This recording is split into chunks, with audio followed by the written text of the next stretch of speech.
Hello and welcome back.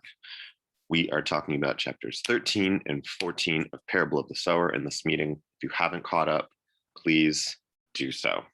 Pause the video, go catch up to chapters 13 and 14. So, chapter 13, I'm not going to share my notes because my notes on chapter 13 are not super great.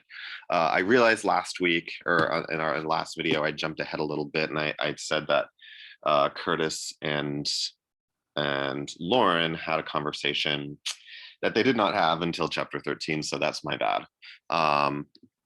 But in chapter 13, they are dealing with the fallout of Reverend Olamina's disappearance and possible death. What does this mean for the family? They don't know whether or not he's dead, but they kind of have to act like he is, right? The police are unhelpful, right?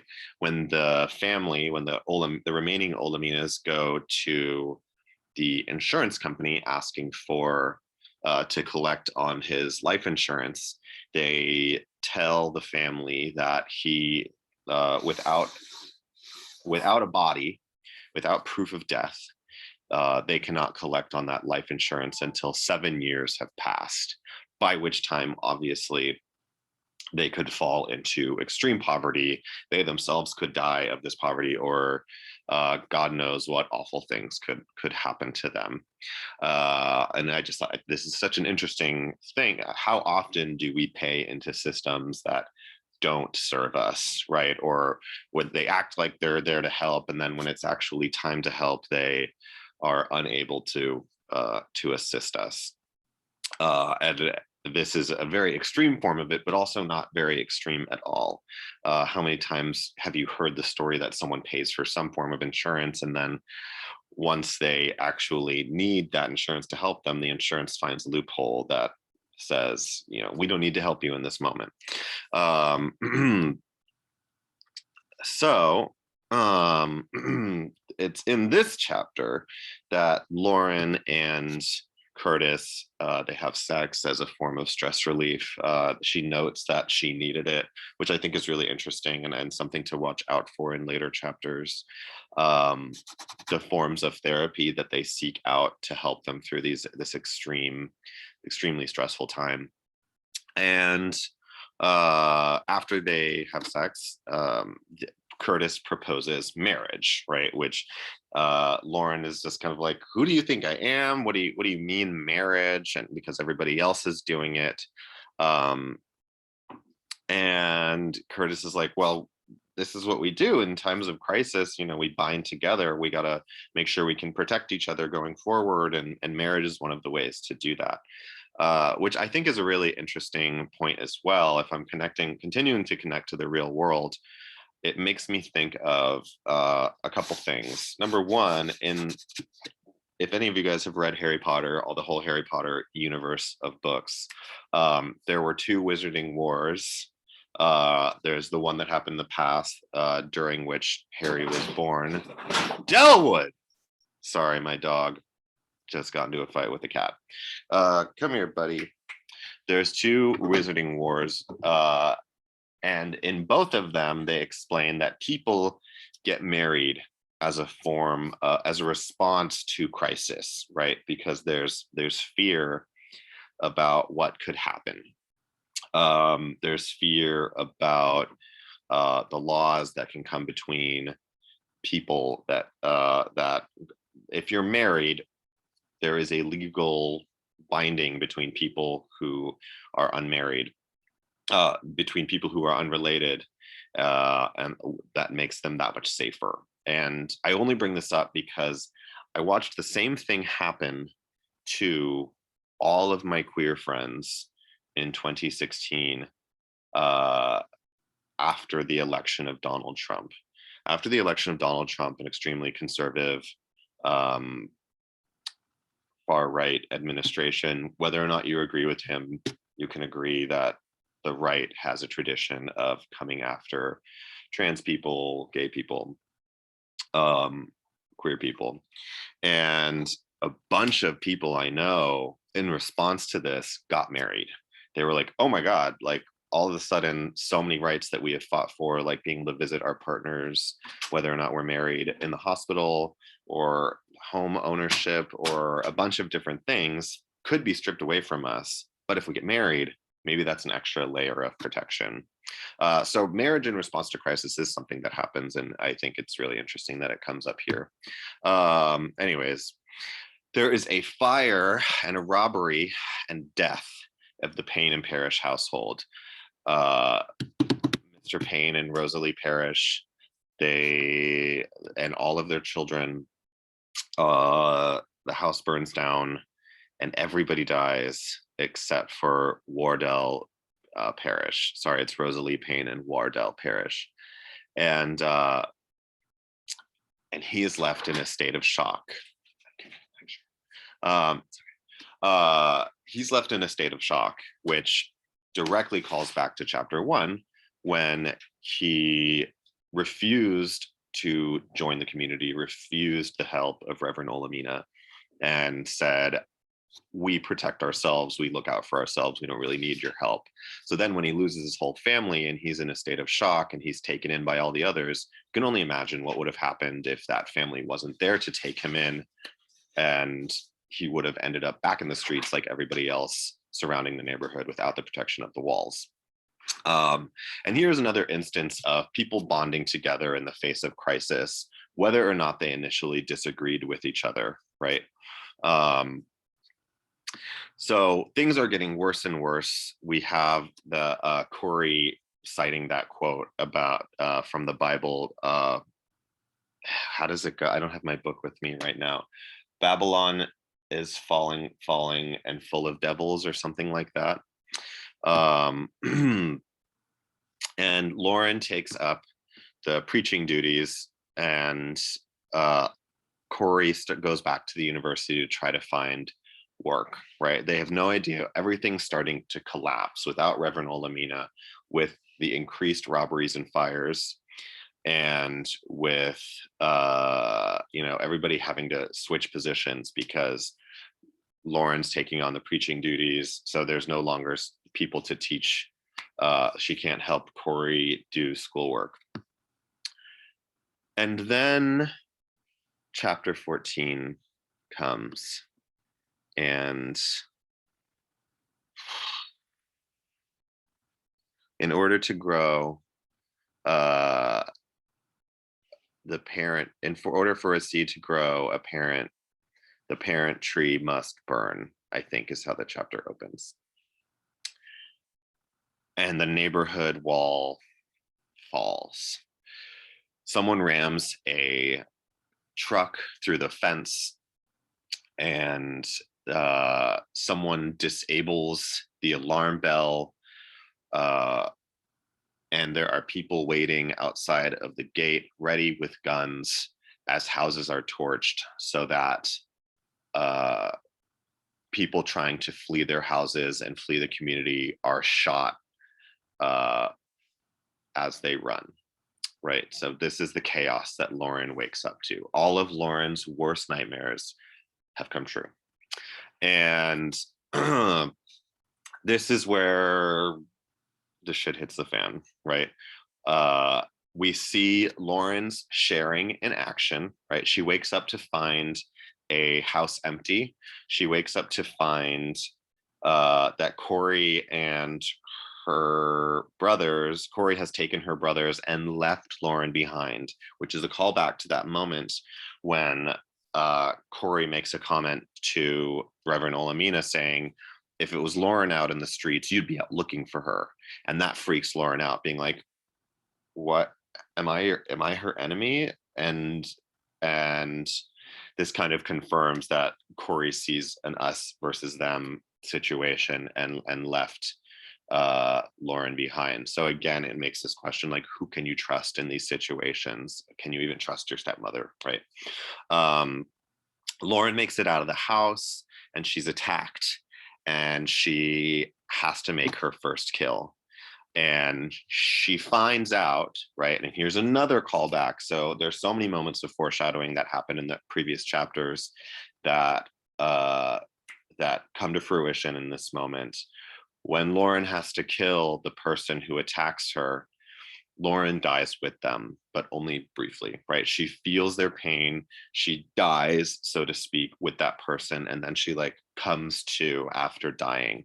So it's a call back to that moment where she has to shoot the dog, right? When she has to make her first kill. And she has to consider that she's going to take on the pain of someone who might be her enemy. She makes it out of the neighborhood, not without witnessing horrific violence, people being shot, people being raped, people being tossed into the fire. It's just, it's brutal. It's totally brutal. And there's not a lot of point in hashing out the exact imagery. But again, there's fire, there's guns, there's corpses. Three of the most common recurring images throughout book one are guns, fire, and corpses, right? And this is where it's just like she's in a sea of these things, a sea of chaos. And when she gets out to the world, she realizes, even for all of her planning, even for all of her forethought and her apparent ability to adapt, that she's so committed to, she failed, that she couldn't have been ready for just how bad this was going to be. She makes the point, she says, I am street poor now, full of books and ignorant of reality, right? So there's this idea that there's practical knowledge, and then there's the real world, right? No matter how many books, no matter how much theorizing and reading she did, she couldn't have been ready for what it meant to be in the world. And she calls it poor God shaping. And she says, God has changed, but I hate God. So she, and then there's this moment where she has to find a place to sleep, and she goes to one of the burned out neighborhoods, one of the old neighborhoods that are abandoned ruins, and sleeps in a corner, a burned out a corner, the corner of a structure that has collapsed, and all that's left is like two walls and floor that meet. And it's kind of one of Octavia Butler's just kind of like perfect images of, this is the situation that Lauren finds herself in now. Her home has been torn away from her, and she has nothing, right, except for the random minimal things that she was allowed to grab on her way back. On the way, the next morning, she wakes up and she decides she needs to see what happened to the neighborhood, and she needs to see if she can salvage anything that was there and maybe contact other survivors. When she gets there, her description of the neighborhood is so vivid. She's like, it feels like a bomb has gone off, and the air is eerily still, and the way that the sunlight exposes everything, all the ruins and the wreckage of the place that she called home, is surreal, right? And you can imagine this is how it must have felt at the site of 9/11, after 9/11, or the site of any bombing. Just like how strange and ugly and unreal it must feel. She walks up, and there's people all over the ruins that are just kind of salvaging and trying to find what they could have been. And there's a distinction being made between the people who are picking through the ruins the next morning and the people who made the attack the night before, right? The people picking amongst the ruins may or may not have been there the night before. These are opportunists, these are scavengers. They're not necessarily aggressors, even though an ideology emerges when Lauren comes upon the body of the woman who attacked her. And it's one of these so-called paints that she was told about by Keith, people who shave their bodies, consume the fire drugs, and paint themselves green or blue or whatever, kind of in a sort of like chaotic Joker sort of way. And she sees the body of this woman who attacked her, and someone shouts, "Leave her alone," when she approaches this body. And that person says, she died for all of us. And Lauren sees that this mentality that Keith warned her about, this mentality of kill the rich, uh, is real, right? That it's an ideology that that these people who destroy the neighborhoods are considered martyrs once they do so, because they create abundance for the street poor. Anyways, but now Lauren realizes that she is now one of the street poor, and she has to go into her own house and scavenge. She scavenges alongside a little boy and his father, and while she's doing so, she shares, I think she gives him a piece of fruit, or she gives him a sock or something like that. But it's kind of a moment of connection between her and these people that she used to be separate from, but now she's one of them. So uh, she gathers supplies. She has to find batteries. She finds Vaseline. She finds Band-Aids. She finds cash buried under trees. There's this exhaustive list of supplies that she finds. And I think it's super notable because these lists continue throughout the rest of the book. And it makes me, you when you have a house, right? When you live in a house, you don't realize how much stuff you have. All of your stuff is just around you, right? Uh, all these things that you need to survive, whether you use them once a week or once a month or every day or once a year, there are so many things that we use to survive. But when you're carrying it all on your back, when you are houseless, suddenly these things are precious, right? And you're hyper aware of all of them. And I think it's really just deft or adept of Octavia Butler to highlight that. While when she leaves the neighborhood, she runs into or she notes the bodies of people that she knew: Richard Moss, Robin Quintilla, children, old people, terrible brutality. And she runs into, on her way out, she runs into Zara Moss and, oh my God, what is his name? Sorry, Travis. No, that's Harry. She runs into Zara Moss and Harry Balter. There we go. And finds two other people before from her community. So that's book one. Yes, we jumped into book two, into chapter 14, but I wanted to be able to include it in the midterm. I will share my notes with you on just kind of all the things to note with from book one. So, neighborhood lessons from book one prior to the fall. Working together yields results. We saw that during robberies. We saw that during fires, right? They were effective when they helped each other. There are many types of slavery that we saw that with Richard Moss and his family and his wives, right? Who he did not allow his wives to do certain things, but he did force them to work for him. And we also saw that with company towns that create debt slavery. People need to be taught, not frightened. We saw that with Joan. We saw that with Amy Dunn.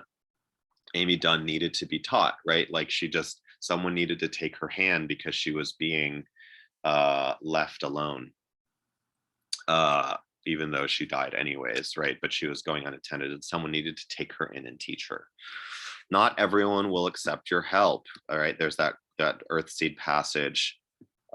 Drowning people will die fighting their rescuers. Also, the Payne and Parrish household, they didn't want help. Eventually, one of them had to get it. The status quo is not enough. Father's emergency tactics still weren't enough, right? No matter how organized they were, their emergency tactics didn't help them in the end. Their commitment to the system was the undoing. and other people's options. The status quo also includes like marriage and babies in this universe, and the idea that you should just keep going as if everything is normal, as if there's going to be a job on the horizon. That wasn't enough to save them.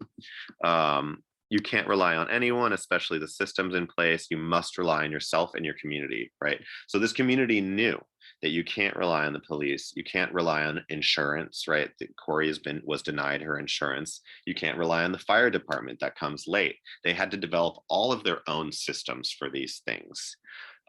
It's kill or be killed out in the world beyond the walls. We saw this with the dogs, right? You either get attacked by the dogs or you kill them first. We saw this with the gangs, like the ones that killed Keith, and we saw this with Keith, who killed Alaska Man, right? So it's kill or be killed out there. She makes the point that science fiction holds the answers, which I think it's read as much as possible and be prepared. Obviously, I love that a science fiction author would say that, of course. Some react in fear. Some people react in fear. Some people are prepared. We saw this with that moment in the canyon with the shooting practice, when a dog is far away and the girl kind of like wildly shoots her gun and puts other people in danger. She was reacting in fear rather, and so is Joan reacting in fear, waiting for somebody else to come and save them. So was Wardell Parrish, who believed that people with guns are vigilantes and militias when we should be relying on the police. But all of those people, found themselves in situations where they weren't prepared. Just because something is unclear does not mean it can't be done, such as leaving Robledo, Earthseed, and leaving Earth. And then there's her Earthseed realizations. She makes distinctions about God. There are so many different kinds of God. What can God be? Who is God? What is God? God is change. Power struggles are dumb, she repeatedly says, right? So when people have disagreements about the right way to go about things, power struggles are pointless if you're just trying to get power. You must adapt or die. Ideology based on observation versus magic and prophecy, making things up versus discovering, right? Lauren is all about learning. Plants must be seeded far from their parent plants, right? This concept that we can't do the same thing that our parents did because this is not the world that our parents grew up in, which is also true of the world we live in, right? The idea of the American dream was built on the boom of industry that happened after World War II. After World War II, when America became a global superpower of industry and wealth, and every middle-class family had a house in the suburbs. But we don't live in that world anymore, right? It's less and less people are able to afford those houses, so we have to go a different way. Religions need a goal, versions of heaven, and her version of heaven is space, is the stars, right? But even if it's not the stars and it's just something better, right? She understands this about religion. The choices of one person can put the group at risk. For all of his, so the girl who fired her gun wildly when she saw a dog, Reverend Olamina, for all of his planning, his choices actually put the community at risk. Keith's choices put the community at risk. So when we think about Earthseed and the lessons of Earthseed, it's important that we think of examples from the book that back up these statements, right? That is how we perform analysis. Recurring images, fire, over and over and over again. There's the drug that makes people enjoy fire. There's the fires that keep happening in the neighborhood. There's the fact that Los Angeles is a burning husk. The dogs, what do the dogs represent, right? If they were a symbol, how would we unpack that symbol? That would be a good essay question. And then there's the limbs and the corpses, which I think we've talked about. Okay, this video is long enough. Look out on Monday for, I'm going to take your extra credit questions and I'm going to answer them. And then On Monday night, I will post, or on Monday evening, I will post the midterm, and you will have 24 hours to turn it in. So I encourage you to keep up on the reading, read the review questions that I post, reread the things that I've posted this week, and you will do great on the exam. All right. Thank you so much, and have a good weekend.